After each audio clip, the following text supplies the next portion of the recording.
नुआपड़ा जिला सीनापालीर जड़ाशुणा युव अनुष्ठान Udanti youth club तरफ रविवार मेगा रक्तदान शिविर आयोजन करा जायथिला। स्थानीय जगन्नाथ मंदिर परिसर में आयोजित शिविर में 5 जोड़ी दंपति और 15 महिला मोट 118 जन रक्तदाता स्वेच्छाकृत रक्तदान करथिले। शिविर में मुख्य अतिथि भाव में खड़ियाल विधायक अधिराज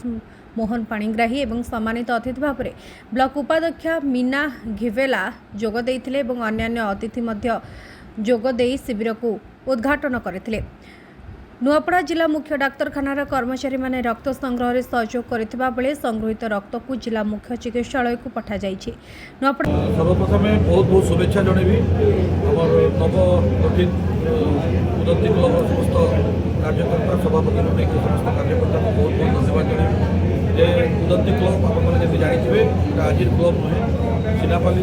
प्रत्येक क्षेत्र में प्रगति उन्नति उदंती क्लब भागीदारी सब रही है। आज बहुत बहुत धन्यवाद देवी जो महत कार्य आज हाथ को नहीं जो ब्लड डोनेशन कैंप कर 150 ऊर्ध ब्लड डोनेशन करने आज जो व्यवस्था कर निश्चित रूप से हृदय सहित को धन्यवाद देवी ये कार्यक्रम गोटे निरा कार्यक्रम और सीनापाली अंचल में जेहेतु गोटे दुर्गम अंचल ये अंचल एत संख्यार युवक मैंने बाहरिक आज समाज सेवा लिप्त रही ब्लड डोनेशन कैंप करवाटा निश्चित रूप से स्वागत योग्य पदक्षेप। उदंती क्लब्र समस्त कर्मकर्ता मान अनुरोध रखी आशा रखी ये भाया सीनापाली प्रत्येक प्रगति उन्नति भागीदारी रहू जिते बड़े युवक गोटे जागी जाए और युवक गोटे समाज सेवा को आपणे निए निश्चित रूप से सहर उन्नति और प्रगति होता है। से अनुरोध करी जे उदंती क्लब्र समस्त भाई मान आगामी दिन में आम समस्ते मिसी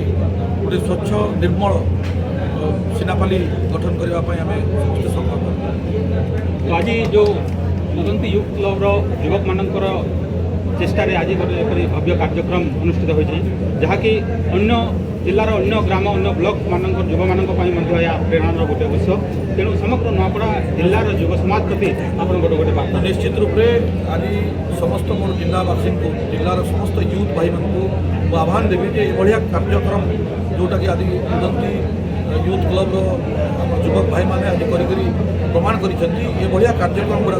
समस्ते हाथ नबार आवश्यकता अच्छी और ये प्रोग्राम रे आम प्रेरणा पाई निश्चित रूप से जिले में जो ब्लड समस्या देखा जाए मझे मझे से समस्या को सबुदिन समाधान आज रक्तदान शिविर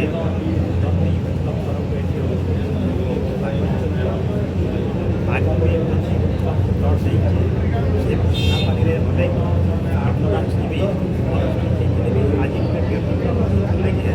आज बहुत संख्यार मैंने उत्साहित कर स्वतंत्र भाव आगे आउ केवल योगायोग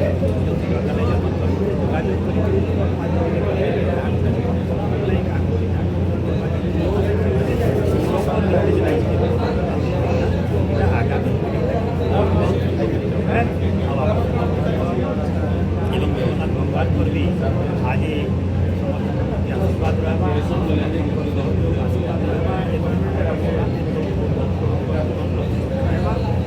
दिन में बहुत संख्यार भाव आशा जिलूर परमेश्वर मेहर का रिपोर्ट सबुदिन टीवी।